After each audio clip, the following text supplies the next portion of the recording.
Hi കൂട്ടുകാരെ, അമ്മൂസ് കിച്ചൻ്റെ പുതിയൊരു വീഡിയോയിലേക്ക് സ്വാഗതം.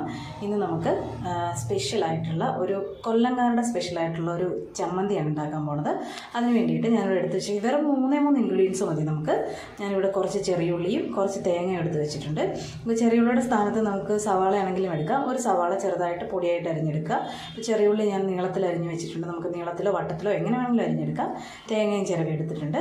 ഇനി നമ്മളൊരു പാൻ വെച്ചിട്ട് അതിലേക്ക് ഒരു 1.5 സ്പൂൺ വെളിച്ചെണ്ണ ഒഴിക്കുക. അതിലേക്ക് കടുക് പൊട്ടിക്കുക. അപ്പോൾ ആ കടുകൊന്ന് പൊട്ടി വരുമ്പോഴത്തേക്ക് നമുക്ക് അതിലേക്ക് ഈ ചെറിയുള്ളി ചേർത്തിട്ട് വഴറ്റിയെടുക്കണം.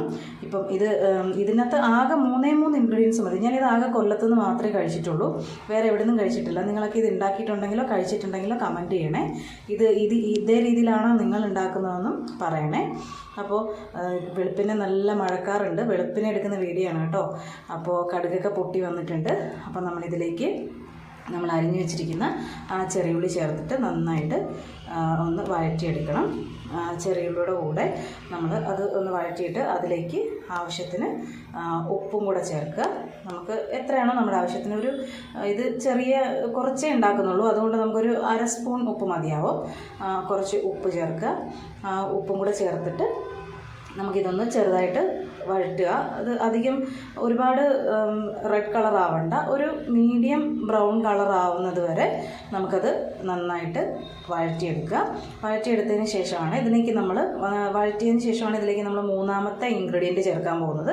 ആകെ ഈ 3 കാര്യങ്ങൾ മാത്രം മതി ഈ ഒരു ചമ്മന്തി റെഡിയാക്കാൻ വേണ്ടിയിട്ട്. നമ്മൾ കുറച്ച് മുളക് പൊടിയും കൂടെ ചേർക്കുന്നുണ്ട് ഇതിനകത്തേക്ക്. ഇത് 1 സ്പൂൺ, നല്ല എരിവുള്ള മുളക് പൊടിയാണെങ്കിൽ 1 സ്പൂൺ മതി. നിങ്ങളുടെ എരിവിനനുസരിച്ച് കൂട്ടിയോ കുറച്ചോ ചേർക്കാം. 1 സ്പൂൺ മുളക് പൊടിയും കൂടെ നമ്മൾ ആഡ് ചെയ്തിട്ടുണ്ട്. അതും കൂടി ചേർത്തിട്ട് ഇത് നന്നായിട്ട് മിക്സ് ചെയ്യുക. നന്നായിട്ട് മിക്സ് ചെയ്ത് ചെറുതായിട്ടൊന്ന് മൂപ്പിച്ചെടുക്കുക. ചെറുതായിട്ടൊന്ന് മൂത്ത് വരുമ്പോഴത്തേക്ക് നമ്മൾ എടുത്ത് ചിരകി വെച്ചിരിക്കുന്ന തേങ്ങയും കൂടെ നമുക്കിതിലേക്ക് ചേർക്കാം. ഇത്രയേ ഉള്ളൂ. ഈ തേങ്ങയും കൂടെ ചേർത്തിട്ട് നമ്മളിത് നന്നായിട്ടൊന്ന് മിക്സ് ചെയ്ത് തേങ്ങ കുറച്ചൊന്ന് പച്ചമണം മാറി കുറച്ച് ബ്രൗൺ ആവുന്നത് വരെ തേങ്ങയും കൂടെ ചേർത്തൊന്ന് വറുത്തെടുക്കുക, ഒന്ന് ഡ്രൈ ആക്കി എടുക്കുക. കഴിഞ്ഞു. ഇത്രേ ഉള്ളൂ കേട്ടോ. ഇത്ര സിമ്പിളായിട്ട് നമുക്ക് ഉണ്ടാക്കാൻ പറ്റുന്ന ഒരു ചമ്മന്തിയാണിത്. ഞാനിത് കഴിച്ചിട്ടുള്ളത് കൊല്ലത്തുനിന്ന് മാത്രമാണ്. ഇങ്ങനെയാണ് ഉണ്ടാക്കുന്നതെന്ന് അവിടെയുള്ളവർ പറഞ്ഞു തന്ന റെസിപ്പിയാണ് കേട്ടോ.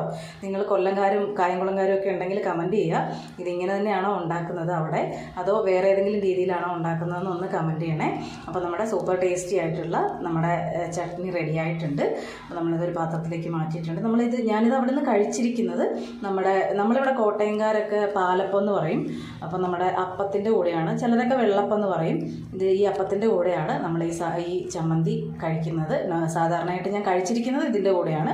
അപ്പോൾ നിങ്ങളൊക്കെ ഇത് വേറെ എന്തിൻ്റെങ്കിലും കൂടെ കഴിക്കുന്നുണ്ടെങ്കിലോ അല്ലെങ്കിൽ ഇങ്ങനെയാണ് ഉണ്ടാക്കുന്നതെങ്കിലോ ഇങ്ങനെയല്ല ഉണ്ടാക്കുന്നതെന്നുണ്ടെങ്കിലോ കമൻറ്റ് ചെയ്യണം. എല്ലാവരും ഉണ്ടാക്കി നോക്കുക.